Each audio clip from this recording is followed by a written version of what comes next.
Hi, you guys. Welcome to another episode of my YouTube channel. I don't know what it's called yet, but if you have any ideas, go ahead and drop them in the comments because I'm struggling. Today, we are going to talk about ways to get to know yourself better. I don't know about you, but there have been points in my life when I decided, maybe not decided, but realized, oh my gosh, who am I? And do I even like this thing that I'm doing? Where did this come from? Why am I doing this? And then there's been other points when I've felt like I don't know what I like. I don't know my favorite color. I don't know what hobbies I have. I literally didn't know anything. I felt like a stranger to myself. And so of course I, turned inward and figured out what are some things that I can do to rediscover myself, to get to know myself and who I am and who I want to be.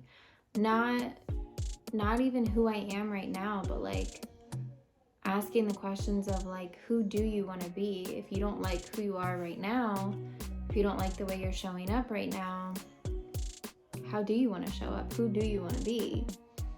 So I have some ways for you today, if you're in that place, to reconnect and figure out who you are. So the first one is probably my favorite, but this one is taking yourself on dates.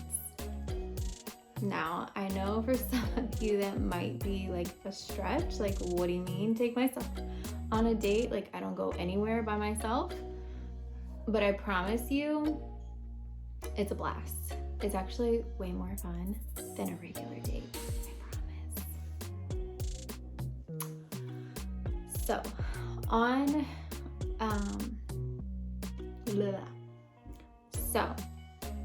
about a year ago, I moved to Washington State, and when I got here, I felt a little out of sorts, a little out of place, and I felt like I needed to kind of re-establish my identity in this new place, because my whole life I lived in Indiana, and now I'm living all the way across the country in a completely different culture of people, in a completely different landscape. It was a shock, and so I felt very disconnected to the old part of me and not quite sure who the new part of me was. So I decided to take myself on a date one day and kind of rediscover who I am here. And so what I did was I took myself out to brunch. I found this super cute place on the water outside. They had really yummy different types of mimosas. They had a super elegant menu with a Caesar. What I had was a shrimp Caesar salad, which was my favorite thing at the time. And they had this really yummy tomato bisque, and then I think I got some type of appetizer too. But anyway, I didn't look at the menu and think to myself what can I get or what should I get. I just got whatever sounded delicious to me, and I guilt-free ordered everything I wanted. And then I sat down and I had a list of questions that I would ask someone on a date. Anything that you would ask someone else that you were going on a date with, ask yourself those questions, because a lot of times it's so funny, we don't answer questions on dates as we actually feel. A lot of times we answer questions in a way that will be palatable to the other person, that will be likable, that will be, agreeable to the other person. But how many times do we actually sit down and ask these questions to ourselves to figure out what is the real answer? Because if you went on 3 different dates and 3 different people asked you the same question, how would you tweak your answer based on who you were with? It's kind of interesting to think about.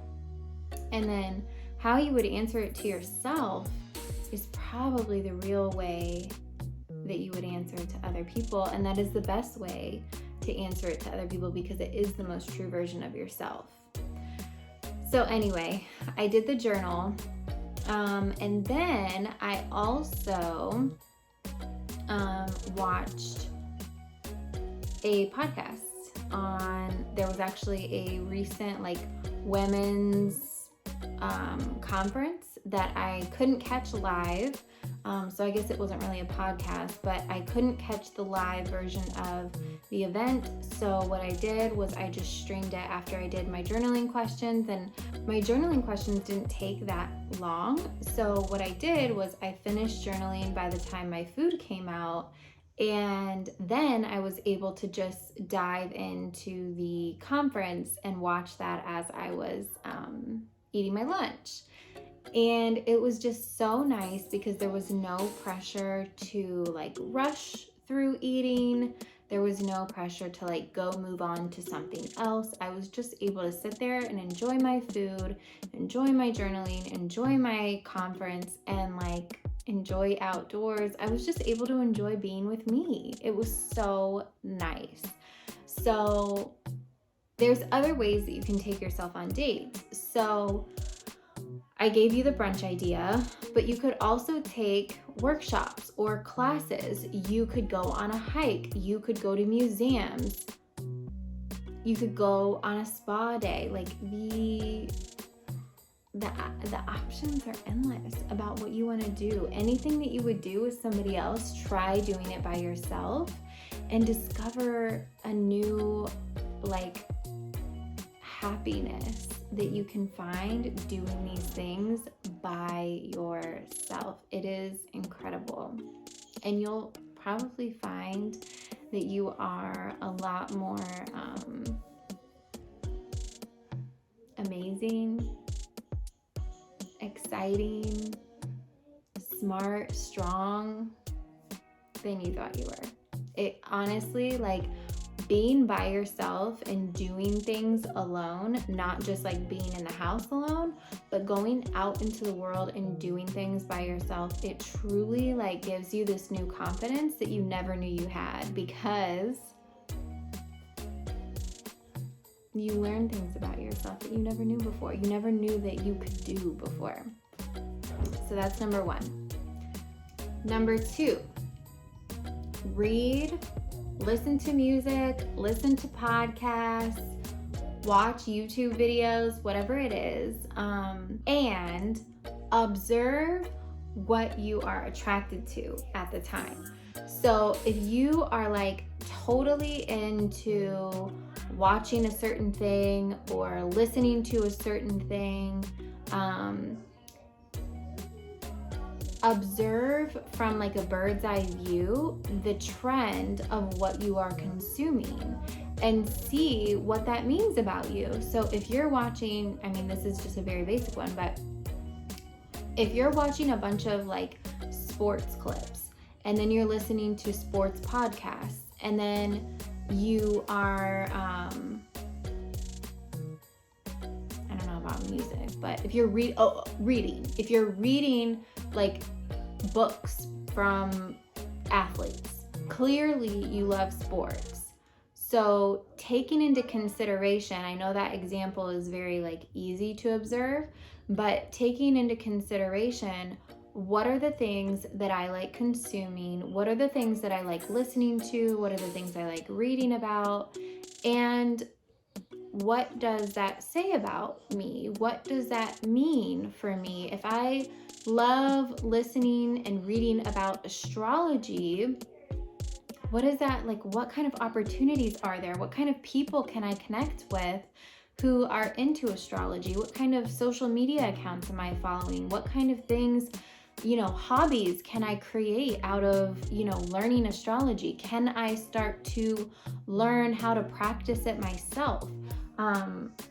these are the kind of things where if you take a look at all that you're consuming, all that you're observing, all that you are loving to listen to and read about, you can take that even further. You can take whatever it is that you find a common theme around, take that and then further learn about that thing, and then you have a hobby, and that's amazing. Like, then you have a hobby that you love and a passion, and then you can turn that into so many different things.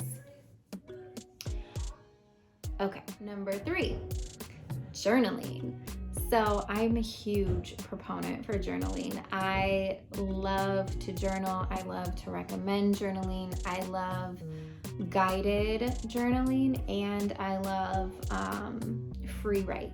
It's all so incredible what can come out of your subconscious when you journal. It's like magic to me, my favorite thing.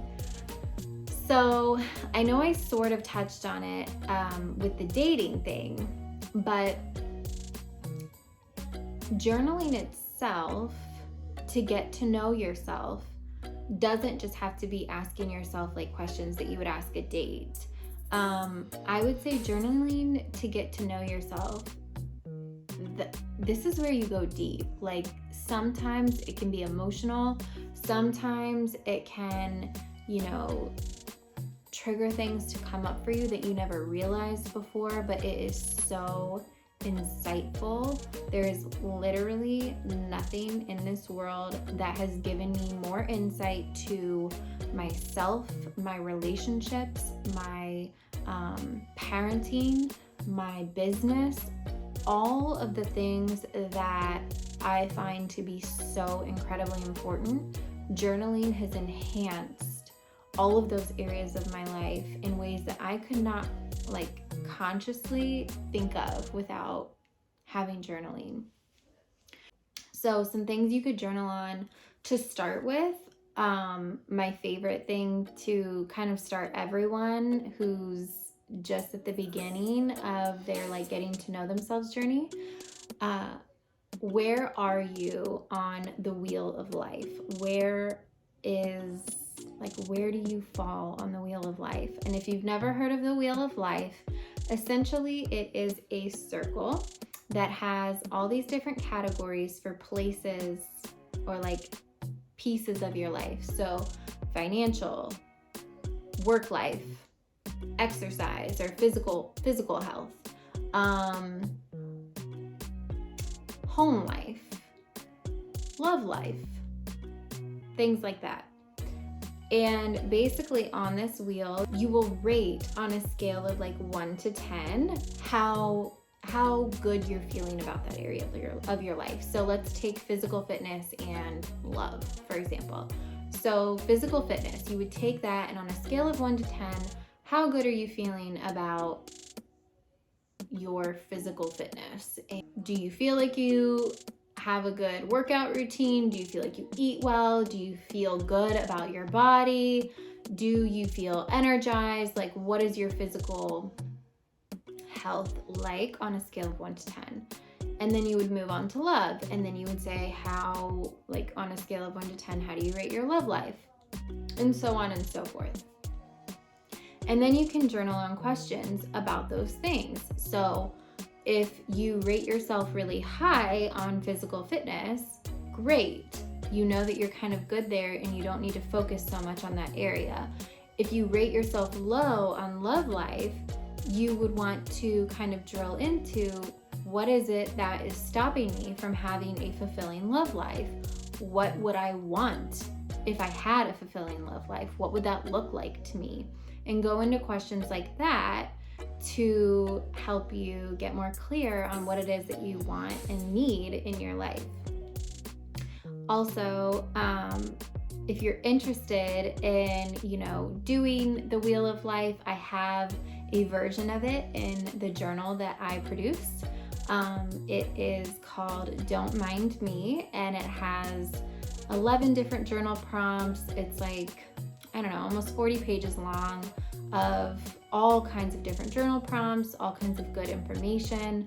and it's a guided meditation journal. So with each journal prompt, you also have a guided meditation to go along with it. It's really awesome. So I will link that below if you're interested, but it does have a wheel of life. It's actually not a wheel in the book. It's wine glasses, and you get to color in like how full your cup is. It's cute.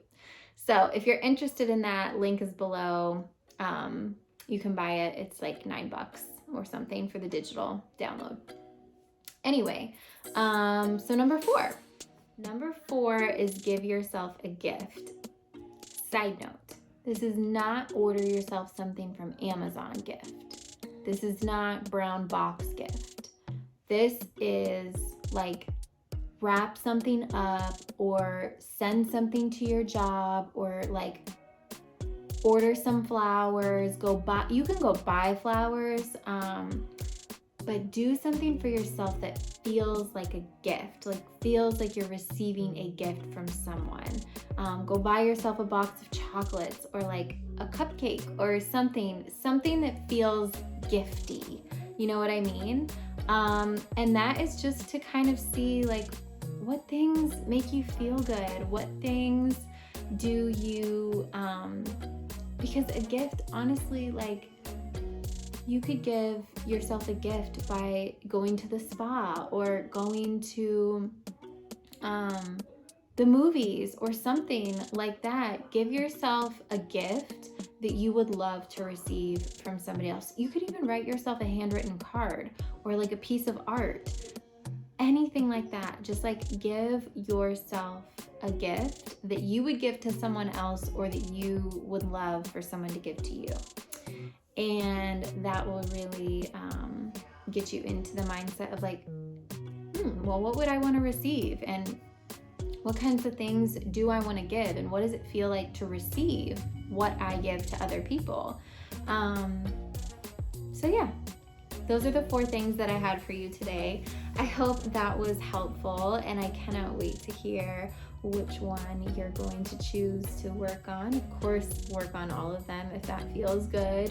I always like to say, start with one at a time. Don't overwhelm yourself. Pick one and just try it out, and then move on to the others if you feel called, or if you want to just dive into one deep and keep going with that one, that's awesome too. So yeah, I hope this was helpful. I hope that you have fun with this. Honestly, getting to know myself and creating a true like connection to who I am has been so life-changing, so life-giving. I feel like I show up so differently in all of my relationships. People have noticed a difference in my confidence, in my self-love, in the way that I interact with them. It's great. It's literally like, we cannot show up in our relationships and expect people to know us if we don't know ourselves. So those were the 4 things that I had for you. I hope that you enjoyed this video. I look forward to speaking with you guys again soon, and I will see you next week.